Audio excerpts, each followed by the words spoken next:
오늘 하나님 말씀 이사야 49장 8절입니다. 이사야 49장 8절입니다.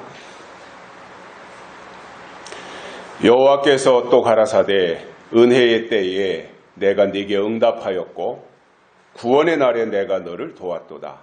내가 장차 너를 보호하여 너로 백성의 언약을 삼으며 나라를 일으켜 그들로 그 황무하였던 땅을 기업으로 상속해 하리라. 아멘. 한 주간 동안도 건강하셨습니까?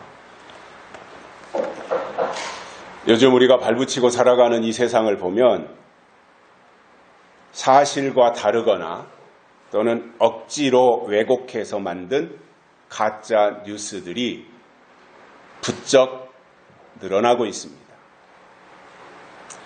가짜 뉴스라고 하는 것은 어떤 의도를 가지고 사실과 다르게 왜곡하려고 편집해서 퍼뜨리는 것입니다. 사실이 아니다라는 겁니다.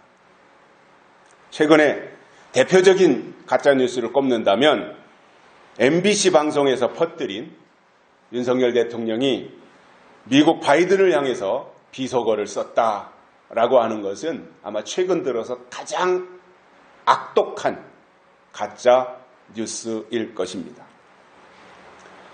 자, MBC나 KBS 같은 경우를 우리 대한민국의 공영방송이라고 합니다. 국가가 돈을 대줘가지고 방송국을 운영하는 공영방송인데 그러다 보니 일단 공신력을 가져요. 사람들이 MBC, KBS 하면 믿으려고 해요. 공신력이 생겨요. 그런데 그러한 방송국에서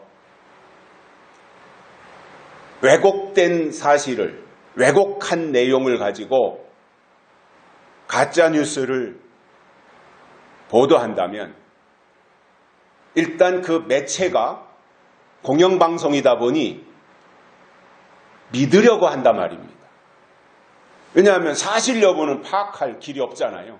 방송에서 뉴스 시간에 그렇다 그러면 그러한 것으로 국민들은 받아들이게 되지 않습니까?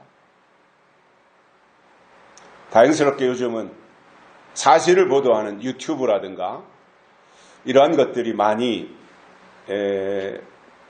등장을 하면서 그전처럼 광우병 선동이라든가 이런 것은 아마도 쉽지는 않을 거예요. 그럼에도 빈총도 안 맞은 것만은 못하다고 가짜 뉴스가 계속 보도되다 보면 국민들이 거기에 젖어버리게 되는 이러한 고충도 있다고 하는 것을 우리가 이해할 수 있는데 어느 순간 MBC에서 방송하는 내용이 이건 다 가짜였다, 거짓말이었다, 선동한 것이다 라고 하는 것을 알게 된다면 그때부터 국민들은 MBC를 시청하지 않을 겁니다. 왜냐하면 MBC는 가짜 뉴스를 생산하는 곳이다 이렇게 국민들 속에 인식이 되면 더 이상 신뢰하지 않기 때문입니다. 마찬가지로 요즘 가짜 뉴스 못지않게 가짜 설교도 많습니다. 문제는 그것이 진짜냐 가짜냐 이것을 분별해낼 수 있는 능력이 있으면 가짜 설교를 하든 가짜 뉴스를 하든 듣는 입장에서 별 문제가 되지 않아요. 저건 가짜구나. 저건 시대에 뒤떨어진 설교를 하고 있구나. 저거는 구약의 설교를 하고 있구나. 구약시대의 설교를. 이렇게 분별을 해내면 개인적으로 문제가 될 것은 없겠지만 그거를 판단할 수 있는 능력이 개인들에게 없으면 속는 줄도 모르고 계속해서 듣다 보면 그것이 옳은 것인 줄 알고 그 방향으로 기울게 되어 있습니다. 그러면 나중에 가서 돌이키고 싶어도 돌이킬 수 없는 상황까지도 가게 된다는 것입니다. 그래서 가짜 설교라고 하는 것은 설교의 내용 속에 반드시 포함되어야 할 하나님의 뜻과 하나님의 약속이 배제된 설교를 가짜 설교라고 해요. 그런데 이 가짜 설교는 설교의 문제라기보다는 설교자의 문제라고 보는 것이 더 맞을 것입니다. 다시 말해서 설교자가 가짜이면 그가 하는 모든 설교는 다 가짜 설교라는 것입니다. 하나님은 진짜이신데 설교자가 가짜여서 그가 하는 설교가 가짜가 된다면 어처구니 없게도 그가 하는 말에 의해서 하나님도 가짜로 추락시킬 수 있게 된다는 거예요. 하나님은 살아계시기 때문에 그분은 응답하시고 또 우리를 도와주시는 분이신데 세상의 어떤 종교도 부르면 응답하고 도와주시는 종교는 우리 기독교밖에는 없습니다. 그 하나님께서 앞으로 어떤 일을 하실 것인지에 대해서 말씀하셨는데 그것이 무엇인지 오늘 본문을 통해서 세 가지를 깨닫고 은혜를 받겠습니다. 첫째로 보면 우리를 보호하신다 이렇게 말씀했습니다. 보호하시겠다는 것입니다. 자, 여기서 보호한다고 하는 것은 뭔가 어려운 환경 내지는 어려운 여건을 전제로 해서 말씀하시는 것인데 그 속에서도 하나님은 안전하게 지키시겠다는 거예요. 특히 보호하신다고 하는 것은 여러 가지 의미가 있겠지만 우리 교회가 강조하고 있는 예수님 재림 직전에 있을 대환란 그 가운데서 보호하신다고 하는 가장 큰 약속을 해주시는 것을 우리가 깨달아야 됩니다. 성경에 보면 하나님이 보호하신 사람들이 많이 등장을 하는데 노아도 하나님이 보호하셨고 아브라함도 보호하셨으며 야곱, 요셉, 그리고 다윗, 다니엘, 그리고 사도 요한에 이르기까지 무수한 사람들을 극심한 어려움 속에서 하나님이 보호하셨습니다. 이스라엘이라고 하는 나라를 보면 우리나라의 강원도 정도 크기의 작은 나라입니다. 그런데 그 이스라엘을 에워싸고 있는 나라들은 다 강대한 나라들입니다. 그런데 그 쬐깐한 나라가 그 주변에 아주 강대국들이 둘러싸고 있는 가운데서도 끄떡없이 수천 년 동안을 이어오면서 저토록 당당할 수 있는 것은 하나님이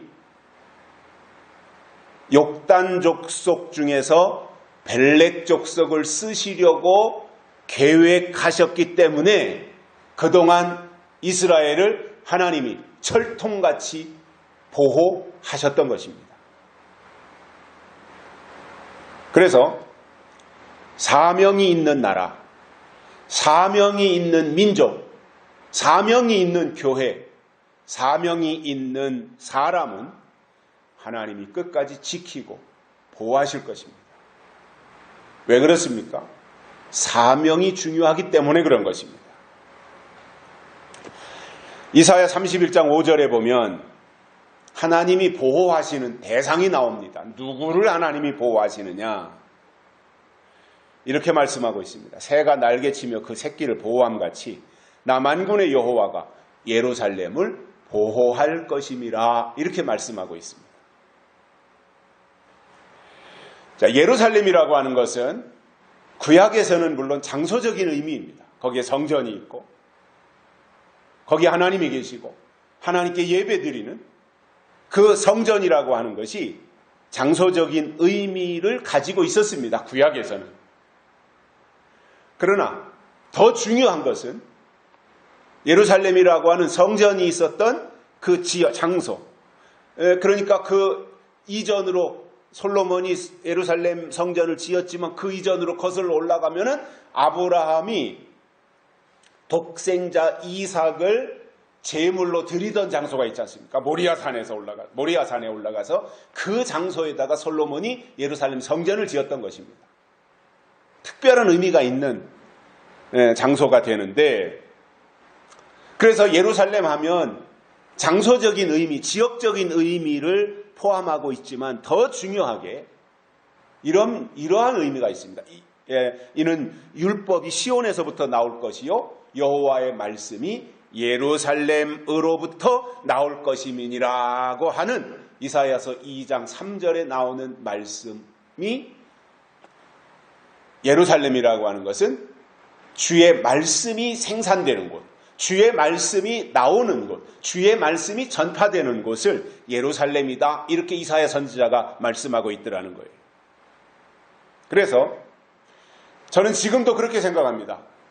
하나님이 때를 따라 주시는 약속의 말씀이 나오는 곳이 예루살렘이고 하나님이 거기를 보호해 주시겠다고 약속하신 것입니다.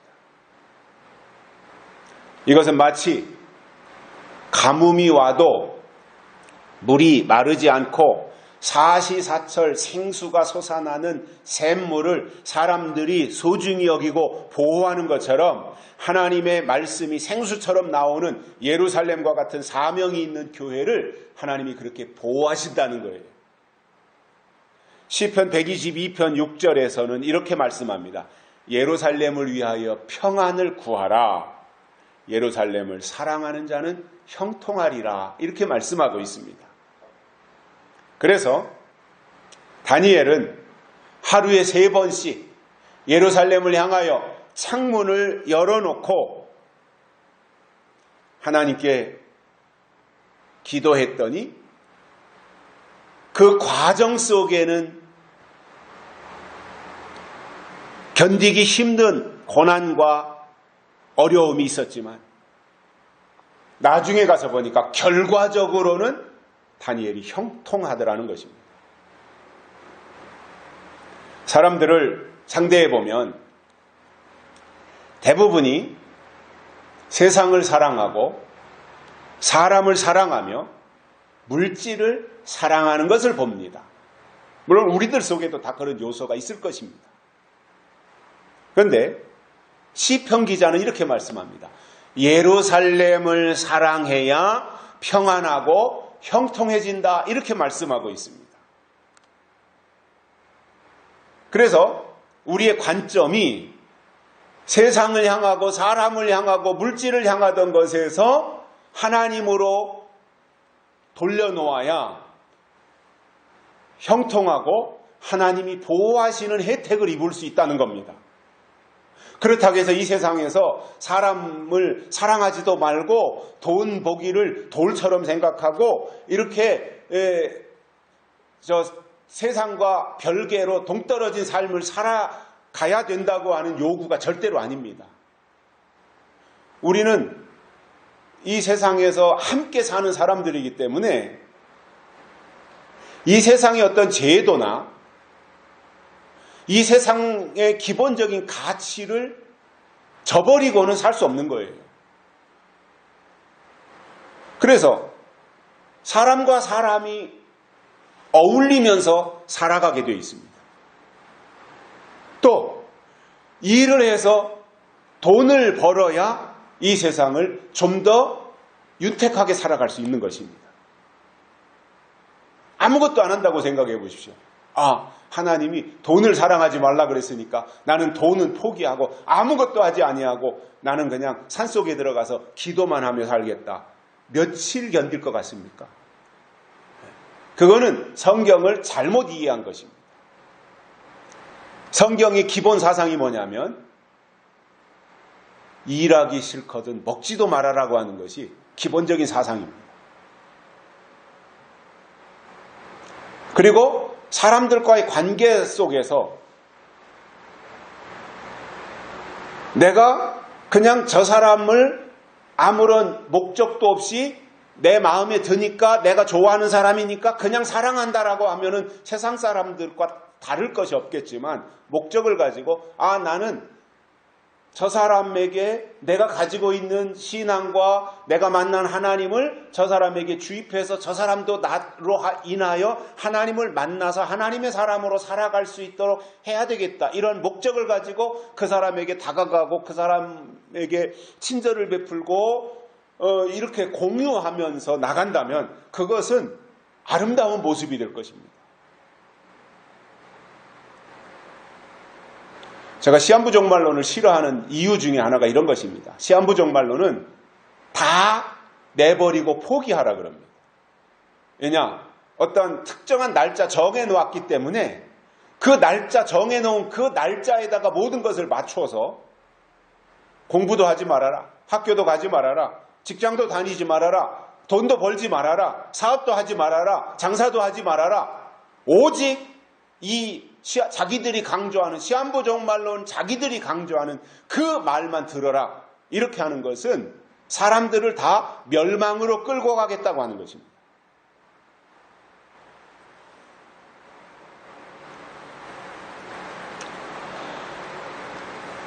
그래서 저는 하나님과 우리와의 대신 관계가 중요한 만큼 사람과 사람 사이의 대인 관계도 참 중요하다 이렇게 생각합니다. 그래서 그 사람의 대인 관계를 보면 그 사람의 대신 관계를 알 수 있어요. 그 사람이 사람과의 관계를 어떻게 하는지를 보면 그 사람이 대신 관계를 올바로 하고 있는가 이걸 알 수 있는 거예요. 대신 관계가 잘못되면 대인 관계가 삐뚤어지게 되어 있습니다. 그리고 직업 윤리 이런 것들도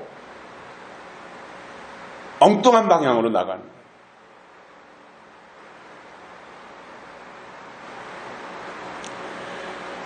스가랴 선지자는 이렇게 말씀했습니다. 예루살렘은 진리의 성읍이다. 이렇게 말씀했습니다. 그러면 진리는 예수님입니다. 그 예수님을 사랑한다고 하는 것은 공중에다 대고 예수님, 내가 예수님을 사랑합니다. 내가 예수님 사랑하는 거 예수님 아시지요? 이렇게 말한다고 해서 예수님을 사랑하는 것이 아닙니다. 공중에다가 예수님, 내가 예수님 사랑해요. 이것은 어린 아이들 수준의 고백인 겁니다. 그것이 아니라 수준 높은 예수님을 사랑하는 것은 요한복음 14장에서 예수님이 이렇게 말씀하셨습니다. 나의 계명을 가지고 지키는 자라야 나를 사랑하는 자니 나를 사랑하는 자는 내 아버지께 사랑을 받을 것이요 나도 그를 사랑하여 그에게 나를 나타내리라 이렇게 말씀했습니다. 그래서 하나님을 사랑한다 또는 예수님을 사랑한다고 하는 것이 뭐냐면 그분이 주신 계명을 사랑하는 것입니다. 말씀을 사랑하는 것입니다. 그리고 그렇게 할 때 하나님이 그러한 사람들을 보호하시겠다고 약속하셨어요.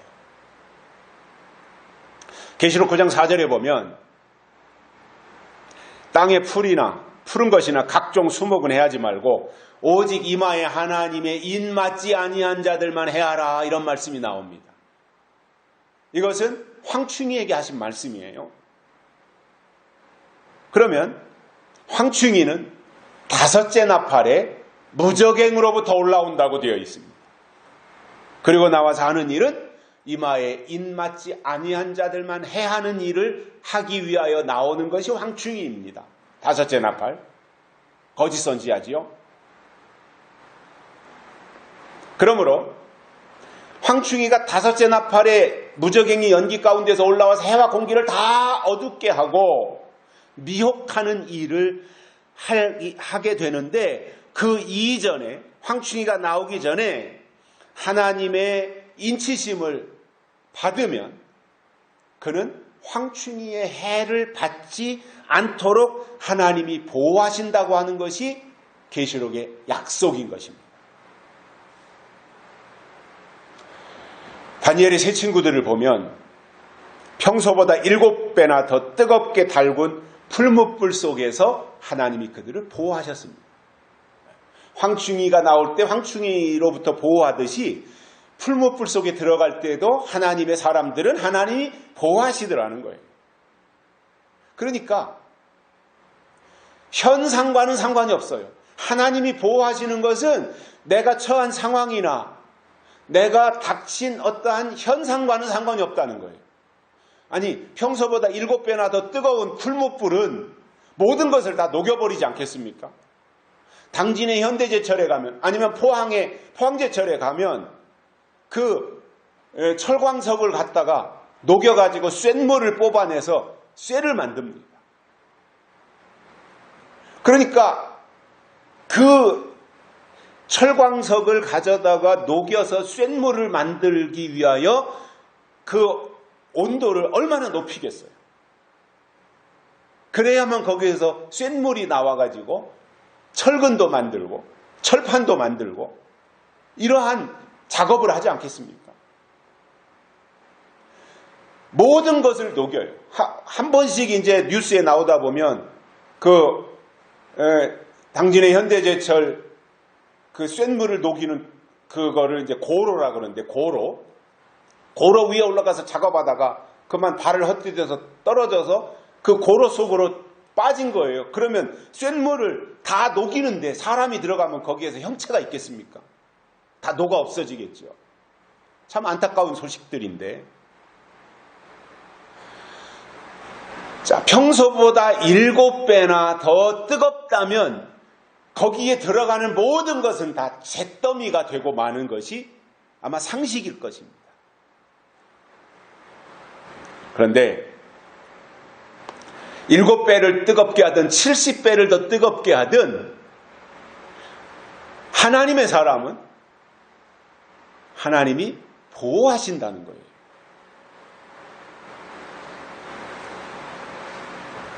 그래서 우리가 예루살렘에 해당되는 믿음을 가지고 신앙생활을 한다면 그 속에 약속이 있어야 됩니다. 그리고 각자가 진리의 성읍이 되어야 됩니다. 예루살렘은 진리의 성읍이라 스가랴 8장 3절에서 스가랴 선지자가 말한 것을 토대로 볼 때 우리가 정말 예루살렘의 신앙을 가진다면 진리의 성읍이 되어야 된다는 말이에요.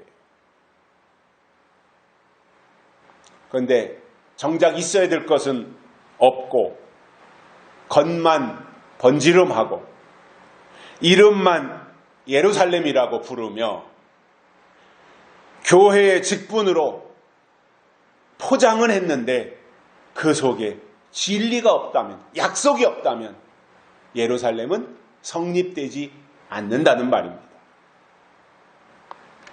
그래서 마지막 때는 교회 이름만 또는 교인이라는 이름만 가지고 있어서는 안 되고 하나님이 주신 약속의 말씀이 예언으로 있어야 하나님이 모실 때 진짜 예루살렘이라는 거예요.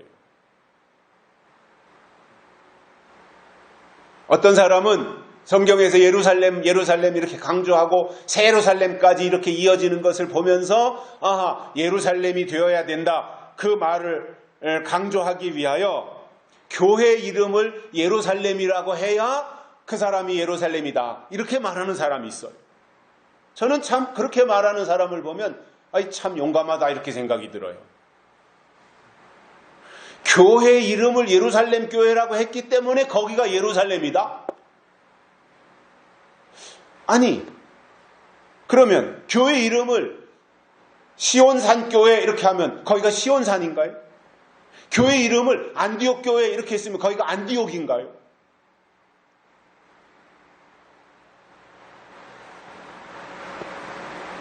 그렇게 단순하게 된다면 너도 나도 다 다른 이름 짓지 말고 교회 이름을 다 예루살렘 교회, 대한예수교 장로회, 기독교 대한감리회, 예루살렘 교회 이렇게 바꾸면 다 거기가 예루살렘이 되지 않겠어요?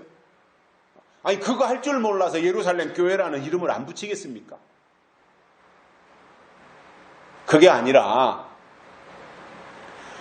그 속에 하나님의 약속이 있어서 그 속 사람이 진리의 성읍이 되어야 형통하고 하나님의 보호가 있는 참 예루살렘이 될 수 있다는 말입니다. 그곳을 하나님이 보호하시겠다고 약속하신 거예요. 둘째로는 백성의 언약을 삼으신다 이렇게 말씀하고 있습니다. 여기서 언약이라고 하는 것은 중요한데 일반적인 의미로 언약하면 말로 체결한 약속입니다. 당신하고 나하고 이렇게 하기로 약속하는 거 있잖아요. 말로 알았어. 그래 우리 도장 찍어. 그래가지고 뭐 손도장 이렇게 같이 맞물려서 이렇게 하는 거 있잖아요. 이렇게 해서 그래 우리 이제 뭐 계약서 같은 건 안 써도 되고 말로 약속했으니까 이제 이거 우린 약속한 거야. 뭐 이렇게 하는 그 구두로 체결하는 말로서 체결하는 약속을 언약이라 그럽니다. 일반적인 의미로. 그러나 성경에서 말하는 언약은 아브라함의 후손들에게 주신 하나님의 언약이고 언약의 체결자가 바로 하나님이시라는 거예요. 성경에는 약 32,500가지나 되는 약속들이 있습니다. 그런데 그 약속들을 이렇게 들여다보면 거의 대부분이 그 하나님이신 우리에게 주신 약속들은 굉장히 조건적이에요. 이렇게 하면 이렇게 하겠다. 너희가 이렇게 살면 이렇게 해주겠다. 이런 조건적인 내용들이 많고 그리고 우리의 의사와는 상관이 없이 하나님이 일방적으로 주시는 약속들이에요. 그 많은 32,500여 가지나 되는 그 약속 중에서 예수님의 재림에 대한 약속이 318번이나 나온다는 거예요. 신약성경에. 제가 일일이 그 약속들을 다 세어보지는 않았습니다만은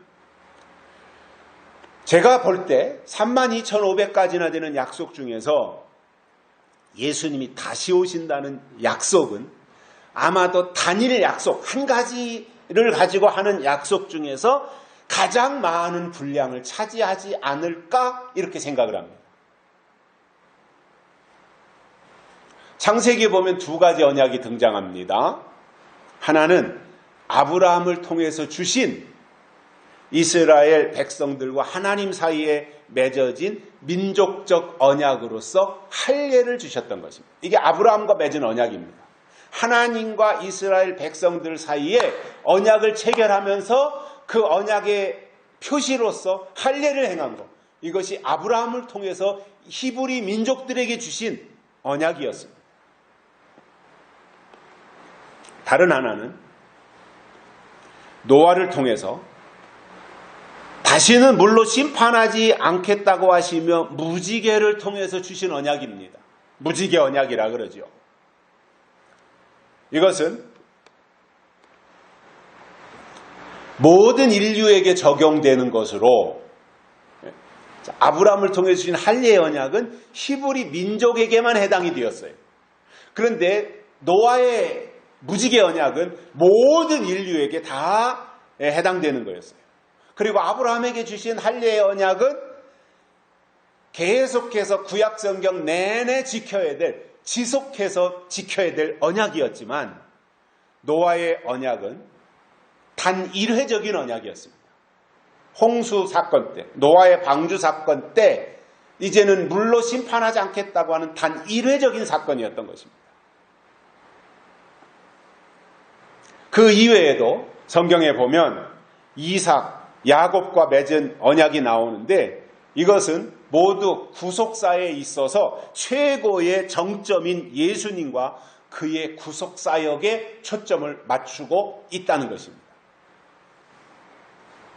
이렇듯이 하나님과 이스라엘 사이에 중요한 것은 언약이었고 하나님은 그 언약을 친히 지키셨습니다.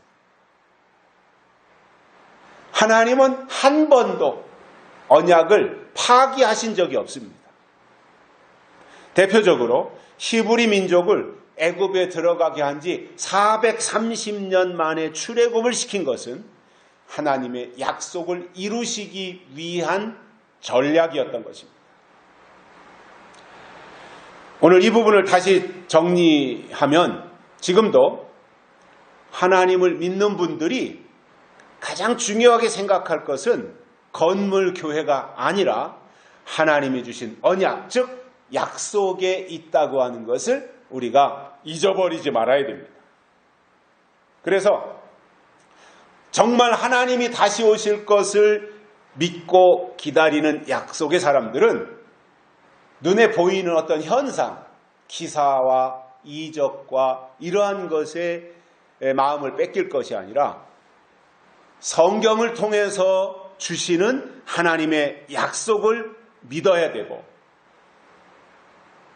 다시 말하면 약속이 있어야 드디어 믿음도 있는 것이기 때문에 약속 중심의 신앙을 계속해서 유지하는 것이 중요하다, 그 말입니다. 이 말을 바꿔 말하면 어떤 말이냐면 하나님이 주신 약속이 없으면 믿음도 성립되지 않는다는 말이에요. 그러면 우리가 구원의 종교인데, 우리 기독교는 구원의 종교인데, 그리고 예수님이 이 땅에 다시 오실 때 그 예수님을 맞이하고 천년왕국에 들어가는 이 원대한 결론을 바라보며 나가는 것이 우리 기독교 신앙인데, 그 일을 이루기 위하여 하나님은 계시록을 통해서 우리에게 약속을 먼저 말씀해 주셨고, 때가 되니까 그 말씀을 열어서 인봉했던 것을 우리에게 공개해서 우리로 하여금 그 말씀을 듣고 보고 따라가도록 해주시는데, 그 약속 자체가 없다면 아무리 주여 믿습니다를 날마다 외쳐도 그것은 믿음이 아니라는 말이에요. 우리가 냉정하게 생각할 것이 이런 것입니다. 교회 다닌다고 믿음이 아닙니다. 교회 다니는 사람들 속에 하나님의 약속이 있어서 그 약속을 내 마음에 담고 그 약속이 이루어지기를 믿고 기다리는 것이 믿음인 것입니다. 아브라함을 통해서 시작한 믿음은 신약에 와서 예수님으로 완성되었습니다. 그렇다면 예수님이 주신 약속, 즉 내가 가서 처소를 예비하면 다시 와서 나 있는 곳에 너희도 있게 하리라, 이렇게 말씀하셨기 때문에 그 말씀을 근거로 해서 예수님이 우리를 데리러 이 땅에 다시 오시기를 기다리며 준비하는 것이 믿음이라는 말입니다.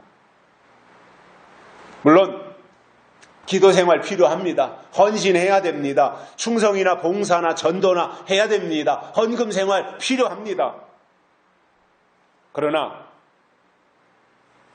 이 모든 것은 다시 오시는 예수님을 맞이하기 위한 목적으로 할 때 의미가 있는 것이지, 약속도 없고 예수님의 재림에 대한 소망이나 지식도 전혀 없는 채로 그냥 교회 다니면 그것이 믿음이라고 생각하는 사람들이 헌신하고 충성하고 봉사하고 있다고 하는 것은 하나님 보실 때는 한낱 종교 행위에 불과할 뿐이지 그것을 믿음으로 인정하시지 않는다는 말이에요. 저는 신앙의 문제는 우선순위의 문제라고 생각합니다. 어디에다 우선순위를 더 두고 있느냐, 이거예요. 이 세상에서의 모든 일을 다 포기하고 팽개쳐버려라, 하지 말아라, 이것이 아니라 우선순위를 어디에다가 두느냐, 우선순위를 하나님께 두고 나머지 우리가 땅에서 해야 될 일을 최선을 다해서 충성하는 것, 이것이 하나님을 기쁘시게 해드리는 삶인 겁니다.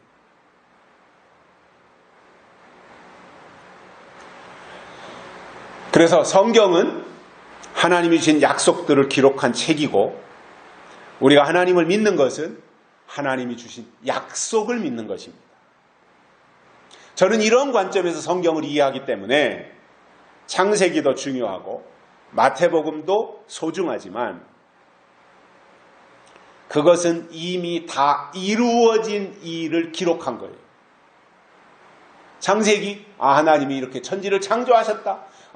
하나님이 노아 때 이렇게 홍수로 심판하셨고 무지개 언약을 주셨다. 하나님이 아브라함을 부르셔가지고 이렇게 일하셨다. 마태복음에서 예수님이 이 땅에 다윗의 자손으로 이렇게 낳고 해가지고 예수님이 이 땅에 오셨다. 베드로가 어떤 활동을 했고 사도 요한이 어떤 활동을 했고 이러한 것들에 대해서는 이미 다 이루어진 일이에요. 그 자체가 하나님이 하신 일이기 때문에 무엇과도 바꿀 수 없는 소중한 일인 것은 맞지만 이미 우리 앞전에, 우리 한참 이전에 이루어진 일이기 때문에 하나님이 과거의 역사 속에서 이렇게 개입하셨고 이렇게 관여하셔서 이러한 일을 행하셨구나 하는 것을 기억하고 받아들이면 돼요. 지나간 일은 기억하고 받아들이면 돼요. 부정하자는 것이 아니라. 그러나 우리가 깨어있고 살아있다면, 그리고 영적인 신앙생활을 하고 있다면 과거에 그렇게 역사하신 하나님이 앞으로 하실 일이 무엇이냐, 이것을 구체적으로 기록한 요한계시록을 통해서 장차될 일, 그리고 그 말씀을 통해서 우리에게 제공해 주시는 약속의 말씀을 듣고 그 말씀을 소중히 여기며 그 약속이 이루어지기를 기다리고 있는 이것이 성경적 재림신앙을 가지고 있는 우리들이 추구하는 신앙의 자세라는 말입니다. 절대로 어디로 가자, 언제부터 언제까지 이렇게 된다, 이런 거 하는 것이 아니라 좀 세련되게 수준 있게 하나님 모든 일을 이루시는 분은 하나님이시잖아요. 그래서 우리가 하나님의 주권을 믿잖아요. 시한부종말론자들은 하나님이 주권을 믿는 게 아니에요. 자기들이 날짜 정해놓고 가는 거예요. 그러나 우리는 하나님의 주권을 믿고 하나님이 하신 일을 바라보면서 거기에다가 우리의 우선순위를 두고 우리의 방향을 거기에다가 맞추고 우리의 가치관을 거기에다가 두고 가면서 우리가 땅에서 마땅히 해야 될 일들에 대해서 최선을 다하는 그 태도가 바람직한 것이다라는 것입니다.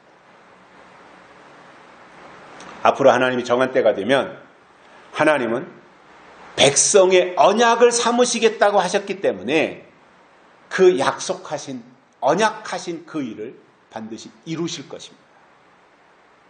세 번째로는 황무하였던 땅을 기업으로 상속하시겠다 이렇게 말씀하고 있습니다. 여기서 황무하였던 땅은 곡식을 심어도 소출을 내기 어려운 황폐한 황무지를 말합니다. 황무지. 성경에 보면 땅은 두 가지로 구분해서 설명하시는 것을 알 수 있습니다. 하나는 진짜 땅이에요. 밭을 만들고 논을 만들고 농사를 짓는 진짜 땅이에요. 다른 하나는 사람들의 마음이에요. 마음밭. 사람들의 마음이에요. 그런데 흙으로 된 저 땅은, 밭이 됐든 논이 되었든 저 땅은 요즘 퇴비가 얼마나 잘 나오나 몰라요. 가축 분열을 가져다가 퇴비를 만들고 말이죠. 되도록이면 비료는 조금 주고 정상적으로 만든 퇴비를 많이 써야 땅이, 흙이 좋아진다 그러죠. 그러니 땅에는 퇴비를 주면 농작물이 잘 자라기 때문에 황무지가 되지 않고 비옥한 땅이 될 수 있습니다. 그러면 이사야가 황무한 땅이라고 했을 때 이것은 사람들의 마음이다 말입니다. 마음이 황무지가 되었고 마음이 황폐해진 건데, 이것은 예수님이 오실 때가 가까워질수록 초림 때 바리새인들처럼 사람들의 마음이 삭막해지고 그리고 강팍해지며 사막과 같이 황폐해질 것이라고 하는 내용인 것입니다. 그러면 마음이 황폐해지는 것은 어떻게 찾아오느냐 말이에요. 왜 마음이 황폐해지는가? 마음의 가뭄이, 마음의 흉년이 어떻게 찾아오는가 하는 것을 볼 때 성경에서 설명하는 내용을 보면 아모스 8장 11절에서 이런 내용이 나옵니다. 양식이 없어 주림이 아니요 물이 없어 가람이 아니라 여호와의 말씀을 듣지 못한 기갈이라, 이렇게 말씀하는 내용이 나오고 있습니다.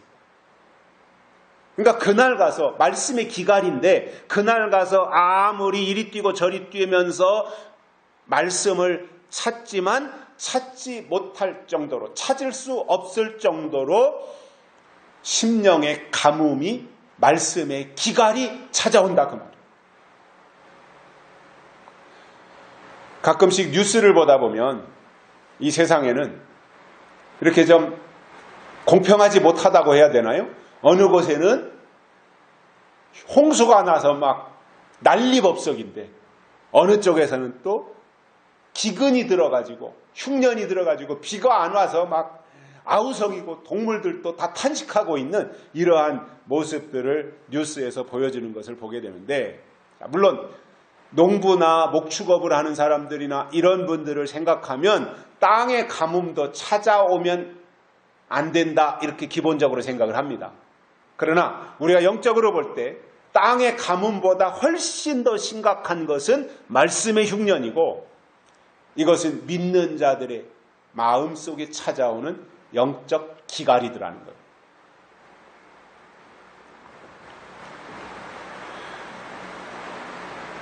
땅의 가뭄은 시간이 좀 지나서 비가 오거나 아니면 지하수를, 관정을 뚫어가지고 해결할 수 있지만, 말씀의 가뭄이 찾아오면 시기적으로 해결할 가능성이 없습니다. 더더군다나 이것이 지금 말씀의 가뭄이 찾아온 거구나, 기갈이 찾아온 거구나, 그것을 깨닫지를 못해요. 그 자체를. 그런 사람이 말씀을 사모하겠습니까? 생수를 찾겠습니까? 아모스 선지자는 하나님이 정한 때가 되면 어느 성에는 비가 내리고 어느 성에는 비가 내리지 않는다, 이렇게 말씀하고 있는 내용을 볼 수가 있습니다. 여기서 성을 교회라고 볼 때 단비가 내리는 교회가 있는가 하면 가뭄이 드는 교회도 있다라는 거예요.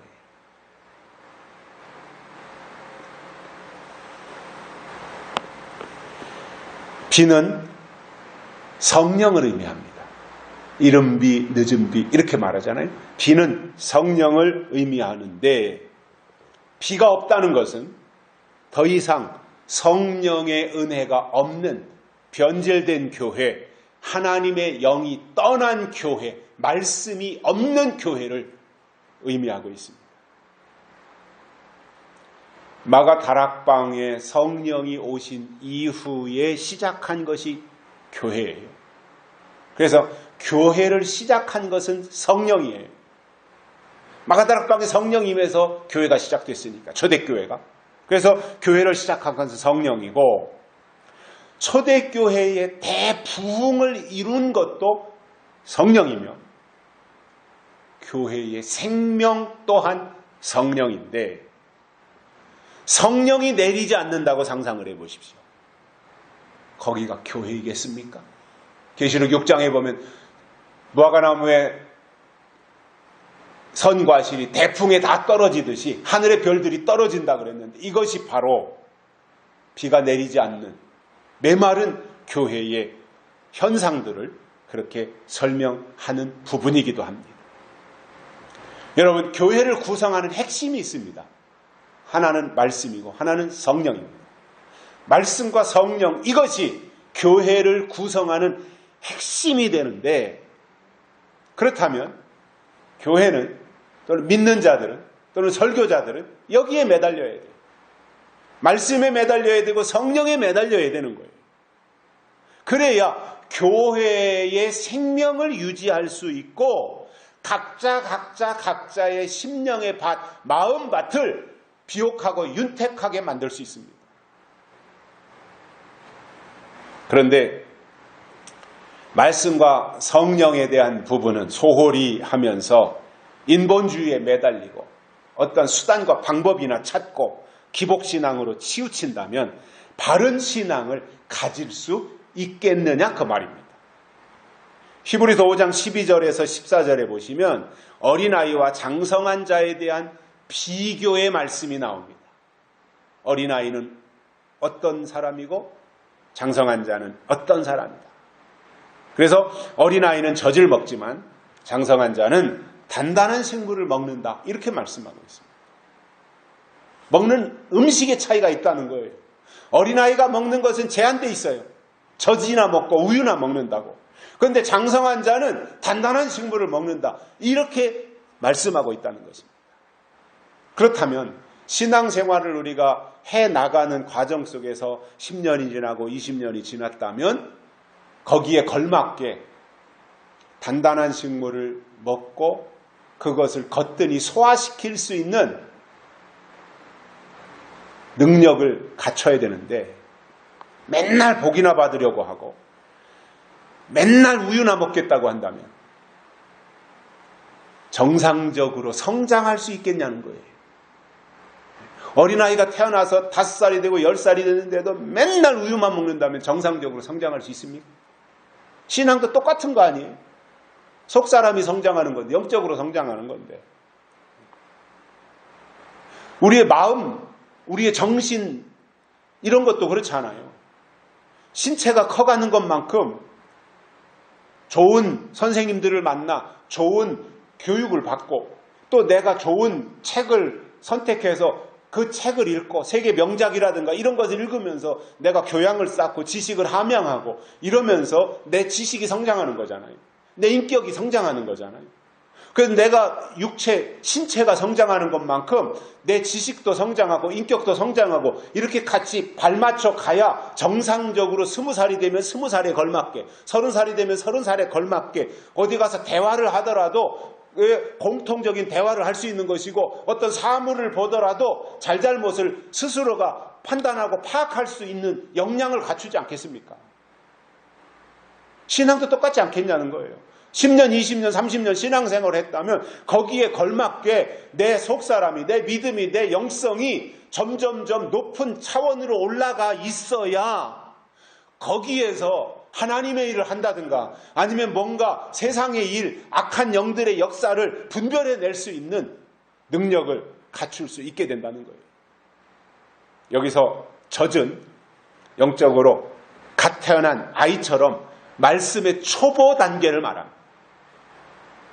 하나님의 법에 대해서 갓난아기 수준에 머물러 있는 자들이 먹는 양식이 젖입니다.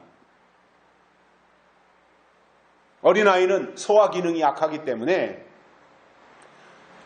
우유나 먹지 고기나 시래기나 단단한 식물은 먹지 못합니다.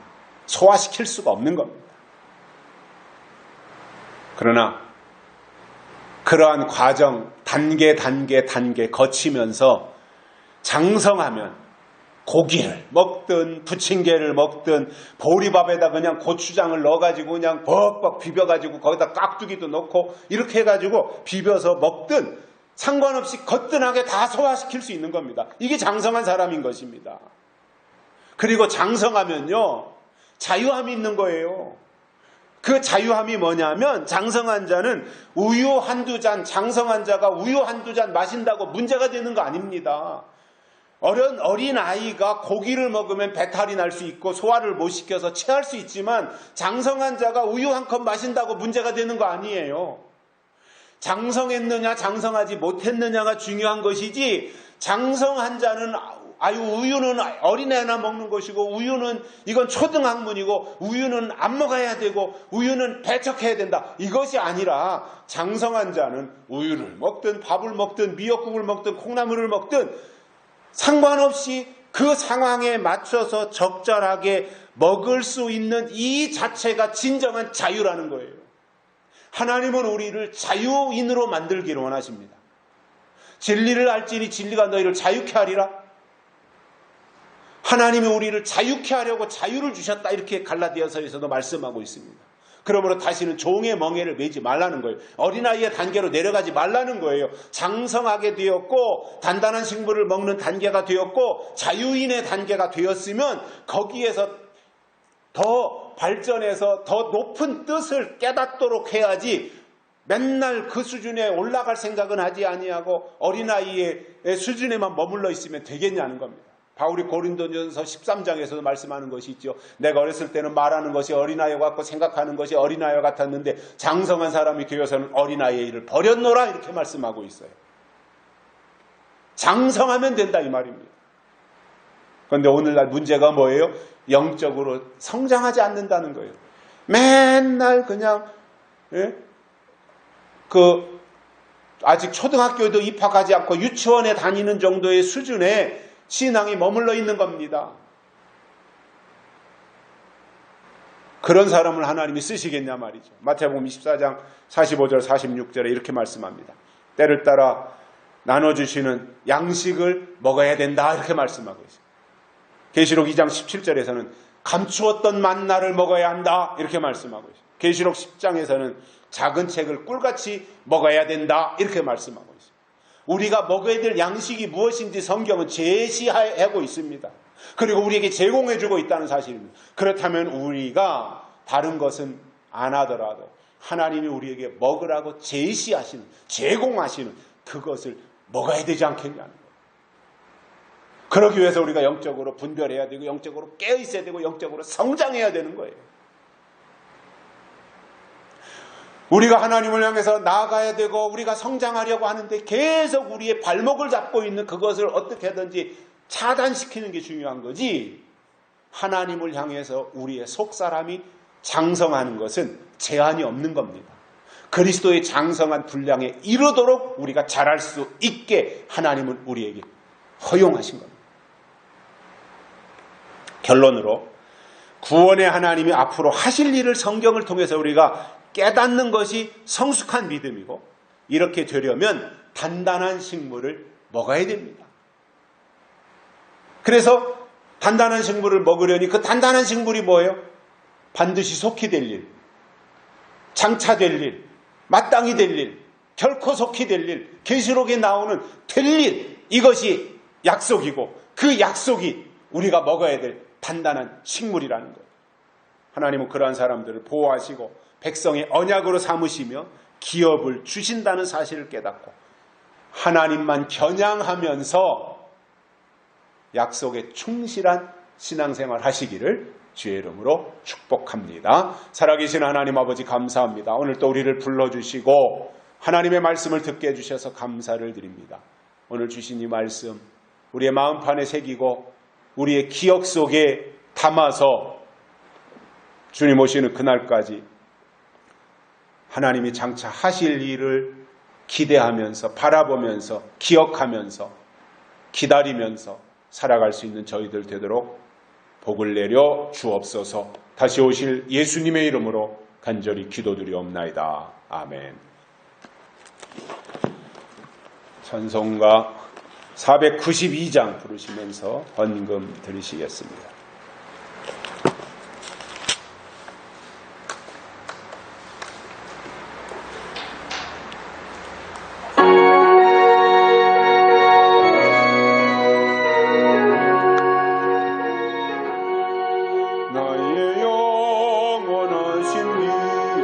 생명보다 귀하다. 나의 갈 길 다가도록 나와 동행하소서. 주께로 가까이 주께로 가오니 나의 갈 길 다가도록 나와 동행하소서. 3절입니다. 어두운 골짝 지나가며 험한 바다 건너서